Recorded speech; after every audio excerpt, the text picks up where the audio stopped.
कभी सोचा है कि 10 रुपए का एक छोटा सा मील, क्या वो हमें दौलत और जिंदगी के कुछ सबसे बड़े सबक सिखा सकता है? आइए आज इसी की कहानी सुनते हैं। और यही सवाल इस पूरी कहानी का दिल है। क्या सच में एक मामूली से 10 रुपए के खाने में लाखों का सबक छिपा हो सकता है? चलिए पता लगाते हैं। तो कहानी शुरू होती है रामनगर में रहने वाले रमेश से। अब रमेश का दिल तो सोने का था, पर उसकी जेब अक्सर खाली ही रहती थी। लेकिन इस बार उसके दिमाग में एक ऐसा आइडिया था जिसे लेकर वो बहुत एक्साइटेड था। भले ही उसकी पत्नी कमला उसके पुराने फेल हुए आइडियाज पर मजाक करती रहती थी। रमेश का पूरा बिजनेस प्लान बस एक नंबर पर टिका था, 10। सिर्फ 10 रुपए में गर्मा गर्म दम आलू बिरयानी। रमेश का लॉजिक बड़ा सिंपल पर एकदम कमाल का था। उसने अपनी पत्नी को समझाया, देखो कमला, स्टेशन पर ट्रेन रुकती है सिर्फ 2 मिनट के लिए। अगर दाम ज्यादा होगा ना तो लोग मोल भाव करेंगे और उतने में तो ट्रेन ही निकल जाएगी। लेकिन 10 रुपए, ये सुनकर कोई सोचेगा भी नहीं, सीधा सिक्का निकालेगा और खरीद लेगा। कम मुनाफा पर बहुत ज्यादा बिक्री, यही तो था उसके व्यापार का विज्ञान। और बस इसी सोच को सच बनाने रमेश पहुंच गया प्लेटफॉर्म पर। लेकिन बिरयानी के इतने बड़े पतीले के साथ उसे देखकर उसका दोस्त चाय वाला किशोर वो मजाक किए बिना रह नहीं पाया। पूछ ही लिया, अरे रमेश, स्टेशन पे भंडारा लगाने का इरादा है क्या?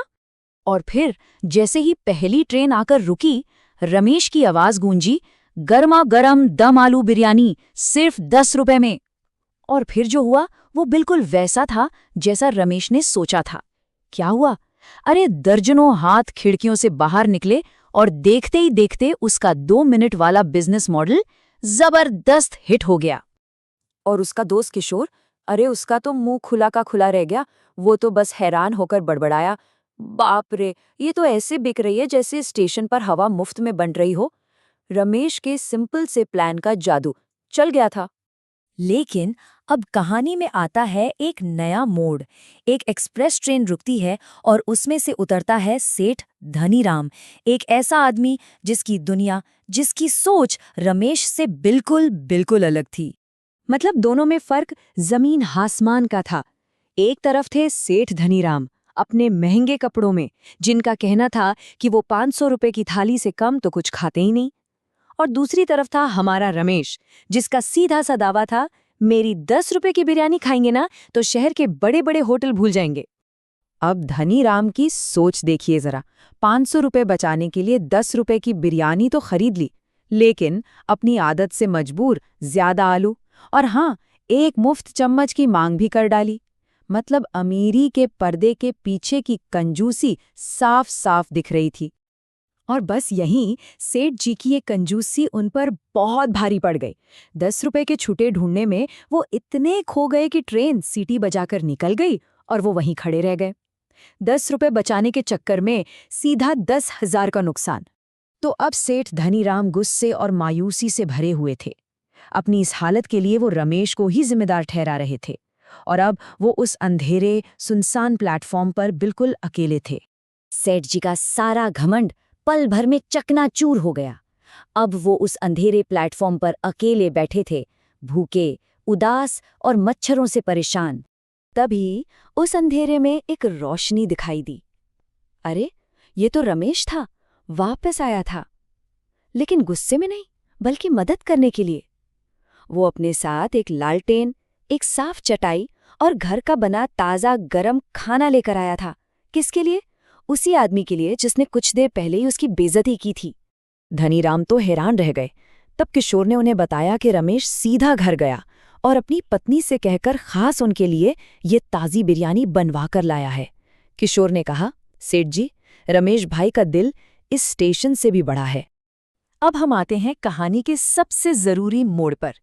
ये वो पल था जब सेठ धनीराम ने उस प्यार से, उस दया से परोसे गए खाने का पहला निवाला लिया। और बस उस एक निवाले के साथ ही सेठ की आंखों से आंसू बहने लगे। ये बिरयानी मसालेदार नहीं थी, बल्कि इसमें वही स्वाद था जो बचपन में उनकी माँ के हाथ के खाने में होता था। सालों बाद किसी ने उन्हें इतने प्यार से, इतने अपनेपन से खाना खिलाया था। और उसी पल सेठ धनीराम को असली दौलत का मतलब समझ आया। उन्होंने रमेश से कहा, आज मुझे समझ आया, असली अमीर मैं नहीं, तुम हो। तुम्हारे पास जो सुकून और प्यार है ना, वो मेरे करोड़ों रुपयों से कहीं ज्यादा कीमती है।